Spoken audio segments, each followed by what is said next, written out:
Bienvenidas, adelante.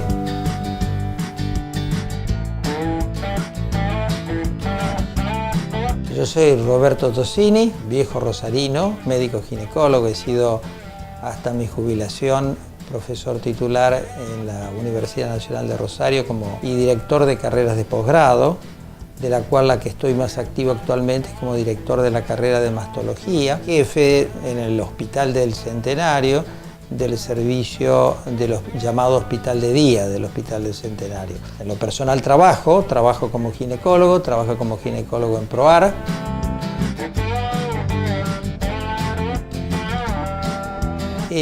Lo que sí recuerdo como ya literatura real es El Tesoro de la Juventud, que probablemente ustedes no hayan llegado a tomar contacto con eso, que era una colección de libros estupenda, entre los cuales había unos tomos que se llamaba el libro de los por qué. ¿Por qué la luz tarda tanto del sol a la tierra? ¿Por qué el humo de una locomotora va hacia atrás y no hacia adelante? Eso yo recuerdo que me lo regaló mi abuelo, era una colección de muchos tomos. Lo primero que llego a recordar como libro concreto, El Tesoro de la Juventud.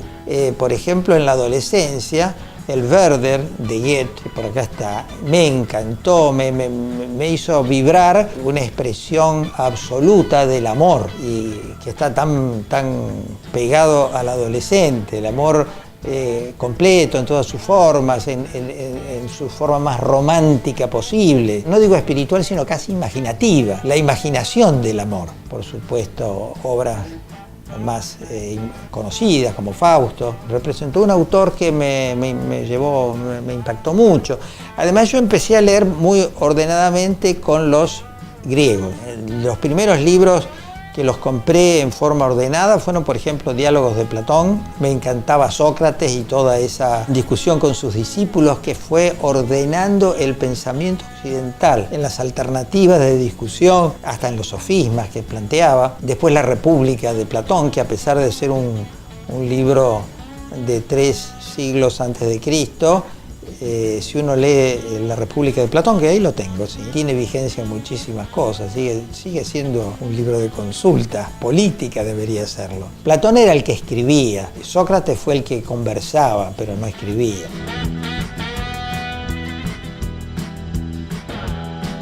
Ahora leo todo lo que cae en mis manos. Lógicamente hay dos tipos de libros que yo leo. Los libros que yo busco, que los compro, y los libros que me regalan. Uno de los últimos que realmente me apasionó fue de Umberto Eco, el cementerio de Praga. Es la historia de un embaucador, aparentemente judío él, aunque eso queda todo en una nebulosa, porque él critica a todo el mundo, a los españoles, critica a los ingleses, critica a los alemanes, como población, como sociedades, y él vive en una dualidad, como si fueran una esquizofrenia de dos personas en el mismo, pero vive fraguando pergaminos o estructuras falsas que vende. Realmente es un libro atrapante.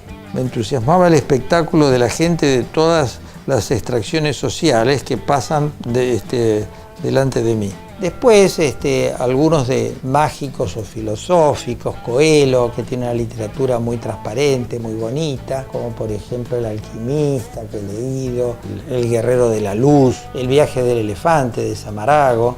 La literatura fantástica o mágica, casi latinoamericana, realmente tiene representantes muy atractivos.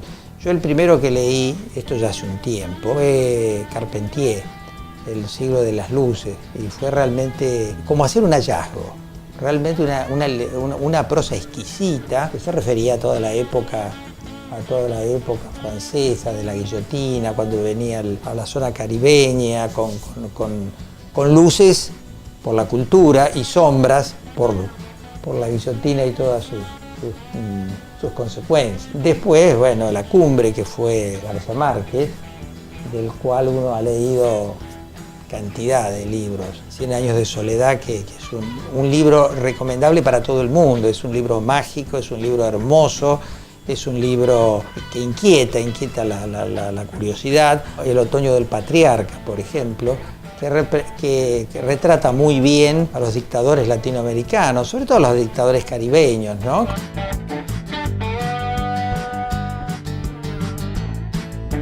a mí me gusta mucho la novela y el ensayo. El cuento para pasar el rato, los policiales, los cuentos cortos. El de Sabaterso es un ensayo sobre la ética, por ejemplo. Esto es un ensayo, por ejemplo, de Sabater. Esto trata mucho sobre la ética humana.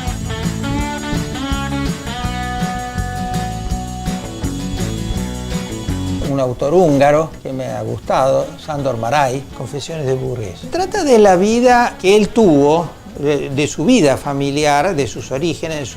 En su origen, ustedes saben que Hungría es la resultante de múltiples divisiones, es lo que quedó del imperio austrohúngaro tironeado por los alemanes, por los otomanos, por los austríacos. Pasó por arriba de ellos el comunismo, el nazismo. Fue un país que vivió las guerras de toda Europa. Se terminó la nobleza y la burguesía, y él pertenecía a una familia de alta burguesía cuya casa paterna todavía la siguió habitando de chico. Recuerda cómo era la casa, cómo eran el manejo entre, digamos, la servidumbre, la población y su familia. Toca toda esa época de transición entre lo que fue la burguesía alta en Hungría y el cambio social hacia un comunismo. También está Pamuk, que lo tengo por ahí, que es Estambul. Es una escritura, a pesar del premio Nobel, es una escritura descriptiva, a veces un poco reiterativa o pesada. No me resulta el escritor más atractivo en lectura, pero da una información muy interesante y retrata bien su Turquía original, ¿no? Es turco hasta la médula, ¿no? Y otro que puede ser un tratado un tanto ideológico que está ahí en la biblioteca, el de Ayn Rand, La rebelión de Atlas, y que es una apología de la libre empresa frente al estatismo y frente a la estructura pesada del Estado. Otro de los grandes autores que me fascinaron en su momento fueron los rusos, sobre todo Dostoyevsky. El primer libro de Dostoyevsky que yo leí fue Los hermanos Karamazov, y que me impactó. Realmente me quedaba cualquier hora de la noche leyéndolo. El jugador, hasta para el médico, le resulta útil ver lo que representa una persona atrapada por un vicio, el más interesante de los autores rusos. Después me gustó Tolstoy con su Sonata Kreuzer, su Guerra y Paz. Este es un muy buen libro de Solzhenitsyn, que es Pabellón de Cáncer, que habla de la medicina en Rusia y de la política en Rusia en la época de la represión. No, esta es Rebelión de las Masas, de Ortega y Gasset, otro gran escritor que vale la pena leer realmente. Ideas y creencias de Ortega y Gasset, lo tengo por acá también, siempre me ha resultado como de cabecera. Esto es El misterio de Compostela. Este hace mucho que lo leí. Mi recuerdo es muy lejano, por supuesto, es toda la parte arqueológica y religiosa y los misterios de barcas que se encuentran allí, tratando de seguir caminos de las estrellas. Bueno, eso sería uno de mis libros favoritos, ¿no? Todos los libros de Kafka. Yo soy un entusiasta de Kafka desde joven.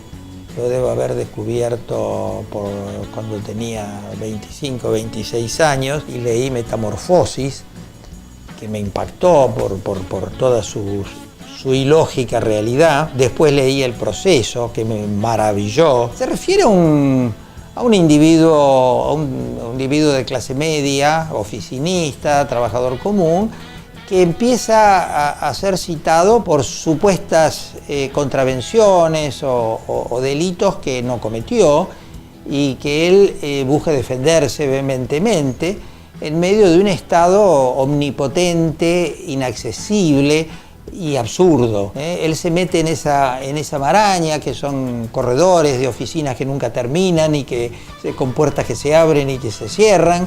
Él trata de demostrar su inocencia, siempre parece que lo va a lograr, o vienen abogados o vienen jueces que lo estimulan, pero en realidad terminan termina mal, termina siendo negativa la proposición de él y va apelando y va subiendo y va complicándose en una maraña laberíntica en donde se trata de contrastar eso, la libertad individual contra el poder, una enseñanza valiosísima y a su vez una alegoría del valor de la independencia y de la irreductibilidad del pensamiento humano, que en el fondo no se doblega. Don Quijote y Sancho Panza, que eso fue el único de los grandes autores que realmente leí con entusiasmo, porque no he leído con entusiasmo Dante y he leído a veces con entusiasmo y otras veces no tanto Shakespeare. En cambio Cervantes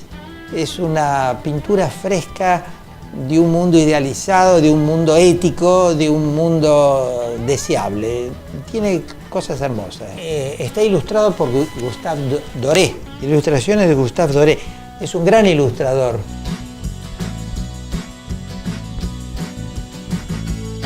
Juan Cristóbal de Román Roland. Este es un libro que me encantó en mi juventud y por eso está tan gastado. Lo he leído 20 veces. Es la historia de la vida de un joven músico que va maravillosamente descripta, con todas las emociones y los descubrimientos del adolescente inteligente y armado de cultura, de amor hacia los demás, que se va desarrollando en la vida. Después termina siendo un genio musical.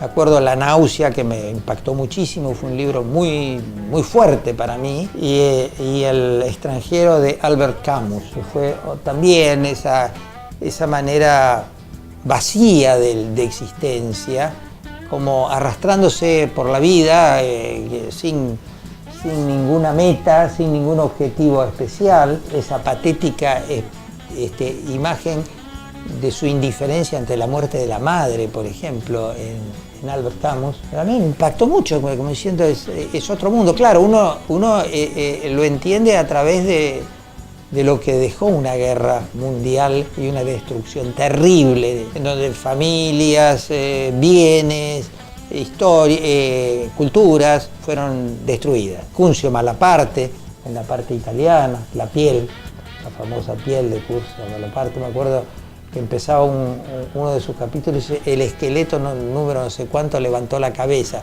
El esqueleto era uno de los judíos que estaba en un campo de concentración en estado de starvación directamente.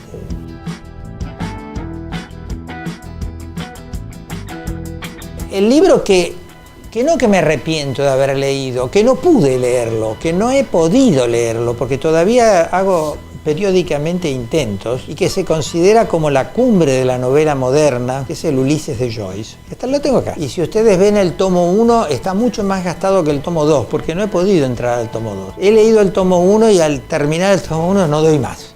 No doy más y no doy más.